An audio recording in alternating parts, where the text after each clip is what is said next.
जाना कि मेरे पर उन्होंने देखो जादू करा दिया है। तो इसको आप, ये भी एक नफ्सियाती बीमारी है कि बहाने ढूंढे जाएं, एक्सक्यूजेस ढूंढे जाएं, अपनी एफर्ट्स की कमी के बहाने ढूंढे जाएं। मेंटल डिसऑर्डर्स जो हैं उसमें डिफरेंट कैटेगरीज होती हैं, क्लासिफिकेशन है मेंटल डिसऑर्डर की, जिसमें कुछ माइनर इलनेसेस हैं, कुछ मेजर इलनेसेस हैं, कुछ रिटार्डेशंस हैं।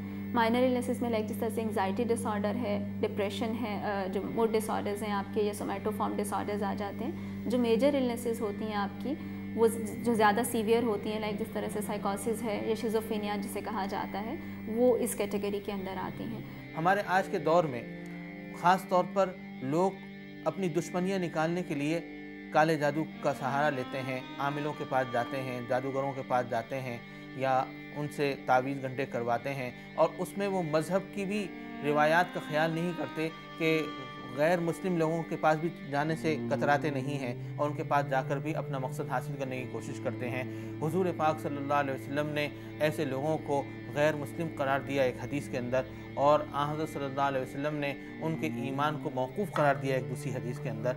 इसकी शदीद मुआनत की गई। न्यूरोटिक पेशेंट जो है उनका तो काफ़ी अर्से तो पता ही नहीं चलता है। लोग कहते हैं कि ये कितने अरसे से खामोश है, बुझा बुझा रहता है, पता नहीं क्यों रहता है, और महीनों उनकी बीमारी को समझने में लग जाते हैं, और फिर जाके कोई कहीं उनको थेरेपिस्ट के पास लेके जाता है। और साइकोटिक इलनेसेस जो हैं उसके अंदर जो मुख्तलिफ़ किस्म की बीमारियाँ हैं, मिसाल के तौर पे उसमें शिज़ोफ्रेनिया है, उसमें मेनिया है, उसमें पोस्टपार्टम साइकोसिस है, उसमें ऑर्गेनिक साइकोसिस है। इस तरह से मुख्तलिफ़ किस्म की बीमारियां उसके अंदर आती हैं, और इन बीमारियों में आमतौर पर ये होता है कि मरीज़ ऐसी बातें करता है कि जो हकीकत से जिनका कोई ताल्लुक़ नहीं होता। मेरे वालिदैन डॉक्टर के पास लेके गए, उन्होंने डॉक्टर को दिखाया कि इसकी ऐसी कैफियत है। फिर मैंने डॉक्टर को अपनी कैफियत बताई, तो उन्होंने कहा नहीं, आप दवाइयाँ इनको खिलाएं, ये सही हो जाएंगी, बेहतर हो जाएंगी, और ये इसका कोई काले इल्म से कोई ताल्लुक़ नहीं है, ये सही हो जाएंगी। मेरे मोहल्ले वाले एक दिन मुझे हॉस्पिटल ले गए। हॉस्पिटल में उन्होंने एडमिट करवाया मुझे। डॉक्टर ने मुझे ट्रीटमेंट दी। काफ़ी अर्से तक मेरा इलाज चलता रहा, और रिपोर्ट आने के बाद मुझे पता चला कि मैं एक नफसियाती मरीज़ हूँ। एक आदमी है, उसको ऐसी कुछ बीमारी है कि ज़ाहिर में वो मजजूब सा नज़र आता है, दिमागी तौर पर अबनॉर्मेलिटी है, ख़यालात के एतबार से हाई डिप्रेशन का शिकार है, तो उसके कुछ हरकत व सकनात मजजूबों से मिलती हुई नज़र आएंगी। लेकिन ज़ाहिरी वज़ाक़ता से पहचाना जाएगा कि अगर ज़ाहिरी वज़ाक़ता दीन के मुताबिक और दीन से करीब है, तो वो तो हकीकी मजजूब है, जो कि अल्लाह तबारक व तआला के तक़र्रुब का एक ख़ास मकाम है इंसानों में। लेकिन अगर उसकी ज़ाहिरी वज़ाक़ता के एतबार से वो इतना ज़्यादा दीन के करीब मालूम नहीं होता, तो इसका मतलब है कि उसके अंदर कोई बीमारी जिस्मानी तौर पर। नफ्सियाती जो डॉक्टर होते हैं उनको एक प्रोटेक्शन है कि आम तौर पर डॉक्टर किसी भी मरीज़ का इलाज जो है उसकी मर्ज़ी के बग़ैर नहीं कर सकता, चाहे उसका रिफ्यूज़ल उसकी डेथ के नतीजे में हो, मगर आप ज़बरदस्ती किसी का इलाज नहीं कर सकते अगर मरीज़ मना करे। मगर नफ्सियाती बीमारियों में ख़ास तौर पर साइकोटिक एक वाहिद ऐसी बीमारी है जिसमें कानून जो है वो साइकेट्रिस्ट को एक इम्यूनिटी प्रोवाइड करता है कि साइकेट्रिस्ट उस मरीज़ को उसकी मर्ज़ी के ख़िलाफ़ भी इलाज कर सकता है। क्यों कि उस मरीज़ से न सिर्फ उसकी अपनी ज़िंदगी को नुकसान है, बल्कि उसकी वजह से सोसाइटी भी रिस्क पे होती है। इसलिए वो उस मरीज़ का इलाज करना बहुत ज़रूरी होता है। लोगों के अंदर जो एक ये है कि साइकोलॉजिकल इलनेसेस या जो शख्स साइकोलॉजिकल इलनेसेस का शिकार है उसको एक स्टिग्मा समझा जाता था। अब ऐसा नहीं है, क्योंकि इसका एक जो रीसेंट एविडेंस मैं आपको देना चाहूँगी कि जिस इंस्टीट्यूट में मैं वर्क करती हूँ, that is institute of clinical psychology, यहाँ पे हमारे पास नंबर ऑफ़ पेशेंट जो है इन लास्ट 2 to 3 years एक ड्रास्टिक चेंज आया है कि बहुत नंबर ऑफ़ पेशेंट इंक्रीज़ हुआ है, जिससे ये चीज़ तो सामने आ रही है कि लोगों में अवेयरनेस आती चली जा रही है। नाउ दे आर एक्सेप्टिंग कि ओके, जिस तरह से फ़िज़िकल इलनेसेस हैं उनका ट्रीटमेंट मौजूद है, इसी तरह से मेंटल इलनेसेस हैं उनका भी ट्रीटमेंट मौजूद है।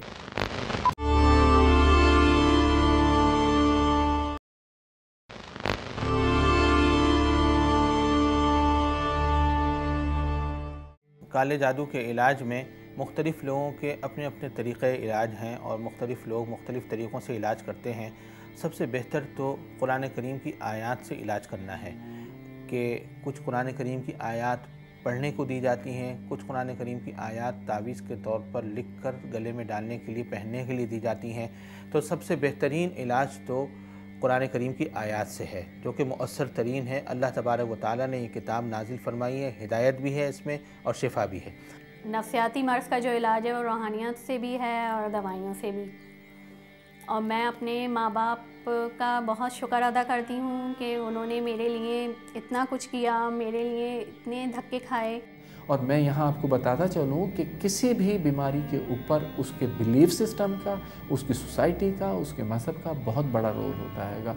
अगर किसी मरीज़ को आप कोई ऐसा इलाज करें जो उसकी सोसाइटी से और उसके मज़हब से हटकर हो, तो उसमें कभी भी इतनी इम्प्रूवमेंट नहीं होगी जब तक इन सब चीज़ों को आप लेके नहीं चलेंगे। डेफिनेटली जो लोग स्पिरिचुअल हीलर्स के पास जाते हैं, सोसाइटी में बहुत सारे लोग हैं, वो क्या काम कर रहे हैं? वो भी वही काम कर रहे हैं जो कि, क्योंकि हमारे साइकेट्री में 2 तरह के इलाज होते हैं, एक तो दवाओं के ज़रिए होता है और एक बातचीत के ज़रिए होता है। तो बातचीत में क्या होता है, बेसिकली आप उसके अंदर से जो फोर्सेस हैं उनको एनहांस कर रहे होते हैं कि उससे वो ठीक हो जाए। तो एक शख्स जो किसी पीर के पास जा रहा है, तो यहाँ तो थेरेपिस्ट को उससे रेपो बनाने के लिए एफर्ट करने पड़ते हैं, वहाँ तो रेपो बना हुआ है कि पीर साहब मेरे मर्ज़ को ठीक करेंगे। तो उस रेपो की वजह से पीर साहब की बहुत सी सजेशन या बहुत सी चीज़ों से वो इम्प्रूव हो जाते हैं। और मैं इक्वलेंट तो नहीं कहूँगा, मगर बहुत हद तक वो जो साइकोथेरेपी का कॉन्सेप्ट है वो पीर साहब भी कर रहे होते हैं बहुत सारे अपने मरीज़ों के साथ। अब मुझे नहीं लगता कि मैं एक नफसियाती मरीज़ हूँ, मैं बिल्कुल हो कि फिट फाट हूँ, बहुत अच्छा फील करता हूँ अपने आप को। ये जो रूहानी इलाज है जिस पर कुरानी आयत पढ़ी जाती हैं या कुरानी आयत पढ़ के दम करके कोई बंदा अपने ऊपर दम कर लेता है या पढ़ के पानी पे दम करके पी लेता है, ये दरहकीकत अपने यकीन में और अपनी क़ुव्वत मुदाफ़त में इजाफ़ा करना है। यानी कुरानी आयत की बरकत से और उन आयत के अनवार से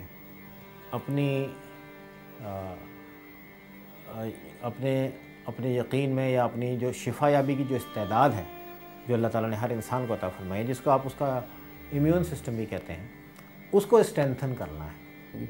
मगर हम उनको ये ज़रूर मना करते हैं कि किसी ऐसे शख्स के चंगल में ना फंसें कि जो पैसे लेके या गलत तरीक़े से बातें करके इस तरह की कोई करें, क्योंकि बहुत सारे मरीज़ ख़ास तौर पर हमारे पास ऐसे आते हैं कि जिनको सोसाइटी के अंदर उनकी नासमझी से, उनके समझें कि कम इल्मी की वजह से उनको मुख्तलिफ़ चीज़ों में इन्वॉल्व कर देते हैं और मुख्तलिफ़ हेले बहानों से उनके बहुत सारे पैसों को खर्च करा देते हैं। और अल्टीमेटली होता ही है कि वक्ती तौर पे क्योंकि बिलीव होता है मैं ठीक हो रहा हूँ, मगर चीज़ें ठीक तो नहीं हो रही होती ना, तो कुछ अरसे के लिए फ़ील करते हैं, मगर बाद में यही होता है कि जी वो इतने पैसे खर्च हो गए मगर कुछ इलाज नहीं हुआ।